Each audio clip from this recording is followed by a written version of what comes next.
Welcome back to Journey of Self-Awareness. I know I promised you a video about pride, spiritual pride, which is one of the last major obstacles a person encounters on a spiritual path. It tends to sneak in the back door and take you off guard when you least expect it. So we'll talk about that in a future video, but first I thought we would talk a bit about paradoxes that we encounter on the spiritual path. And this is kind of a complex topic, so it may take a video or two to get through this, but it's extremely interesting. It's a bit of postmodern philosophy, a bit of social science, social constructionism from the social sciences, and it's a bit of Buddhist philosophy. And I'll show by the end of the few videos ahead that how all three of these tend to inform one another. So on a spiritual path, one inevitably encounters several profound paradoxes that are often befuddling or confusing because they can seem contradictory or they defy logical reasoning. The rational mind cannot really grasp or resolve them, and they require us to go beyond conventional logic.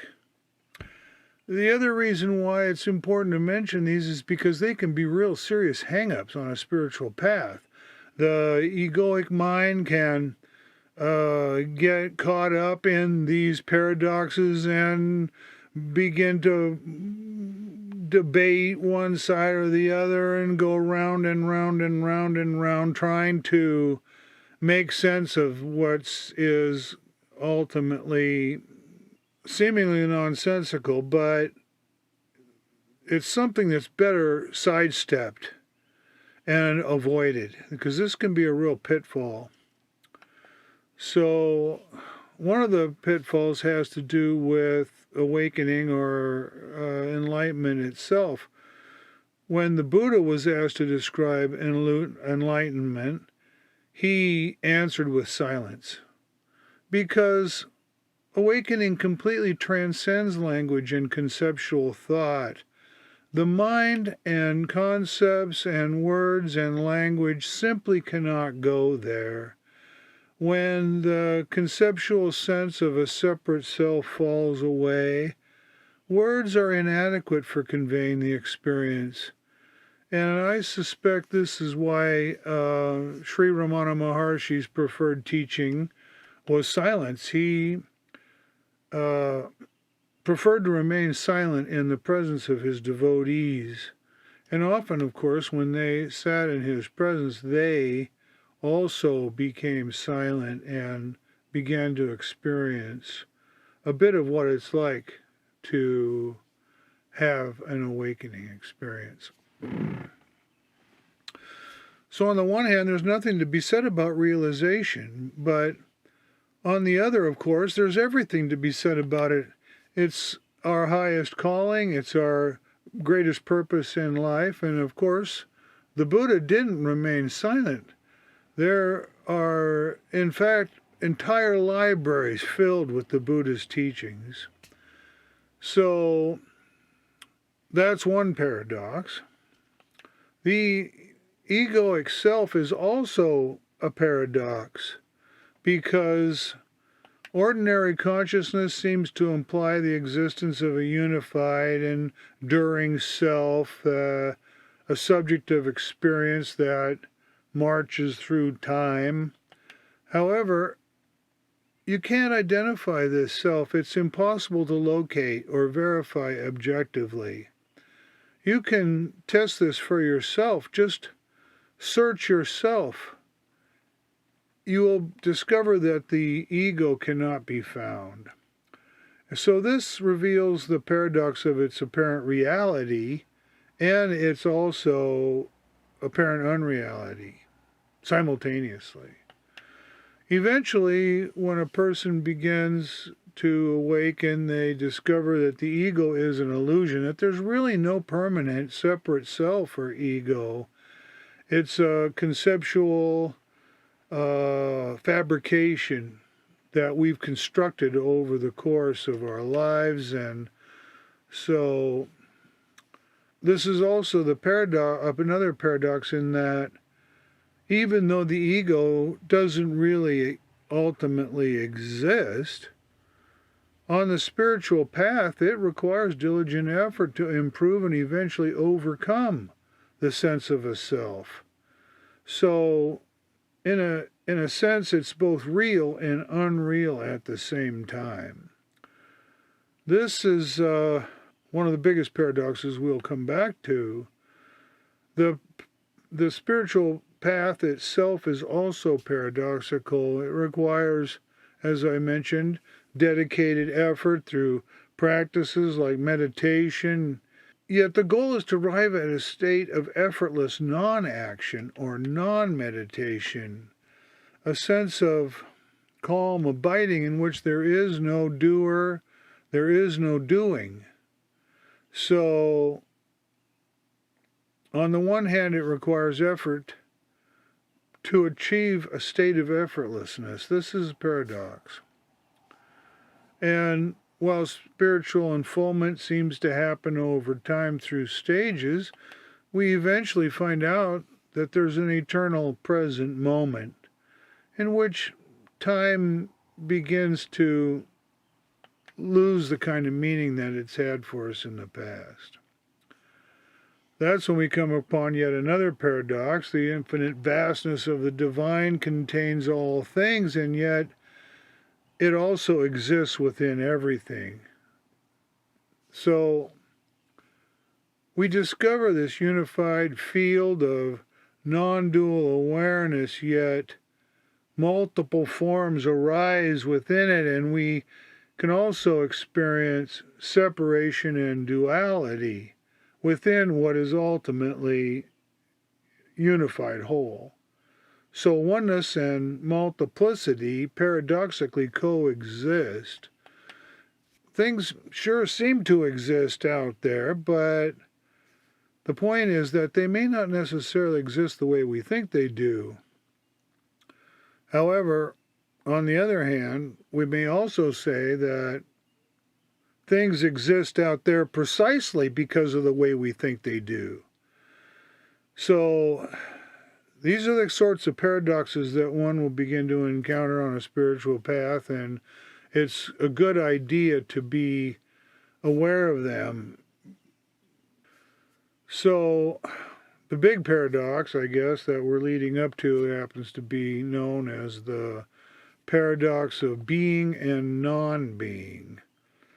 Does reality, objective, external reality exist or not? How can the glass be half full and yet empty at the same time? Now, of course, this paradox has been pondered by philosophers for centuries, and there is no single definitive answer. But by the time we reach the end of the 3 videos, I hope I will come up with a satisfactory way of reckoning with these paradoxes in our own thinking. Now let me divert for a minute and talk about modern notions of postmodernism, which you will find if you take any graduate level courses in the social sciences or the humanities, because it's become quite influential and it's had considerable impact on our thinking. Postmodernism rejects the notion of a single universal truth or an objective reality that can be discovered through scientific investigation or rational inquiry.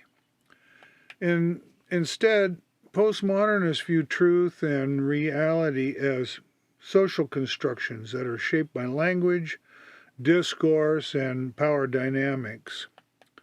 So when postmodernists encounter ethnographies in anthropology, say, in cultural anthropology, they will point out that there are a great many underlying assumptions which haven't necessarily been brought to the surface where they can be adequately examined, and ultimately they will say that all scientific studies are political discourses. They're political narratives, and that we have to pay very close attention to our underlying assumptions when we view and interpret what we're perceiving as a quote-unquote external reality. Postmodernism, then, is suggesting that reality is not an external objective entity, but instead there's a plurality of subjective interpretations that are shaped by language and the cultural context within which we were raised. So, postmodernists will argue that there's no neutral objective perspective that from which we can view or observe an external reality. It doesn't exist. Instead, there's a multiplicity of perceptions, interpretations of reality, perceptual interpretations of reality. That's one way of putting it. So reality may be completely constructed by mental processes and social frameworks through language and enculturation processes, our upbringing, our socialization experiences, and learning, and so forth. So we might say that nothing exists outside of the mind, or that the self or the mind is really the only existing reality. In this view, nothing exists apart from our own mind. The external world, all the objects we perceive, other persons and events, these are merely representations or ideas within our own consciousness. They have no independent existence in reality apart from our own mind. And reality as we perceive it, then, it's entirely a mental construct. You can try this for yourself by trying to verify the existence of anything outside of your own mind. This is a solipsistic view, of course, from philosophy. So, this postmodern perspective, it aligns quite closely with social constructionism, which holds that reality isn't an external pre-existing entity that exists apart from people. Instead, there are multiple subjective realities that are socially constructed through language, narratives, and human interactions. Social interactions, so that our reality, all of our worldviews then, are shaped or socially constructed by social, cultural, and linguistic contexts, and there's no way to observe an objective reality outside of these constructions. In fact, being able to see these constructions themselves is the postmodern objective, but it's a bit like a fish trying to see water that it's swimming in. So in this perspective, then, language, narratives, and discourses, they're crucial because they don't describe an external reality. Instead, they're actively shaping and creating our perceived realities. So the question ultimately boils down to, how can we see beyond our own subjectivities, our own subjective realities? Well, social constructionists suggest that we have to recognize our own social conditioning, and we have to challenge the dominant cultural narratives and power structures that we've internalized since childhood. Of course, this is difficult because children, as they're growing up, apprehend the social world as being massively real, and they adopt social constructions of reality that are completely taken for granted, not only by themselves, but by everyone else around them.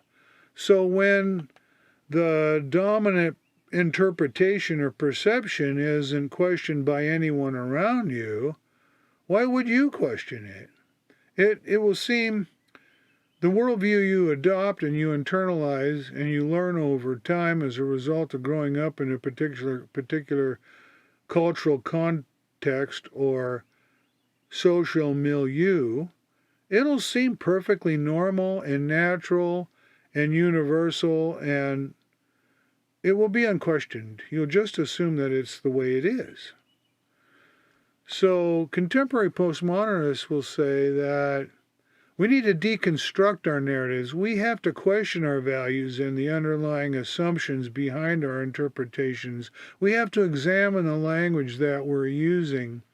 And we have to become self-reflexively aware of the narratives and the power relations that have shaped our worldviews. Now, this requires self-examination, what they call self-reflexivity, self-reflection, because unless we thoroughly examine the self, we're going to remain entrenched in a taken for granted social construction of reality that we perceive as I mentioned, perfectly natural, normal, and even inevitable. We have to fight our own closed-mindedness and be open-minded, intentionally open-minded. We have to intentionally call into question our own perspectives of the world and ourselves and of our interactions with the world and others in a social context, so that we don't remain unthinkingly and unwittingly entrenched in a particular perspective. We have to be willing to let go, to open up, and to adopt a childlike mind, a beginner's mind, as Suzuki would say. So on the one hand, we have a purely subjective fabrication of reality, and then on the other hand, this is one of the paradoxes here, metaphysical realism or realists will say that there is an objective reality that really does exist out there, and it's not dependent upon our own subjectivities or interpretations or many different subjective realities. So, which is it? Is it possible that both might be true? That the glass is both half full and empty? This is the question we want to begin to address now in the next two videos. And I hope that this has helped you to better understand the kind of questions that we are going to grapple with, that everyone inevitably grapples with on a spiritual path. Of course, awakening can sometimes happen quite suddenly to people, and it'll very often throw them for a loop, and the doors are thrown wide open, and they realize how mistaken their perceptions have been, and how their perceptions were an illusion all along. So this is where we're going, and I thought that it would be, hopefully this has been a helpful introduction to the topic, and we'll discuss this more now in the next coming videos and talk about Buddhist philosophy and ways of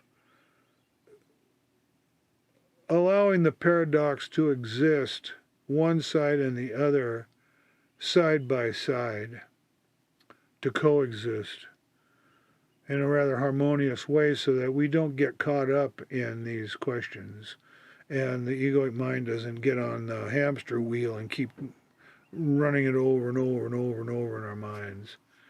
So let's leave it with that now. Thanks for watching, and I encourage you to come back next week and see the next videos in this series, little mini series that we're on. I also want to encourage you to invite your friends to watch the videos and subscribe to the channel. And I want to thank you also for being part of my own ongoing journey of self-awareness. This is a path that never ends, and no matter how far along a person might be, there's always growth, the prospect of growth ahead. Well, thanks for watching. We'll see you next week. Take care. Bye-bye.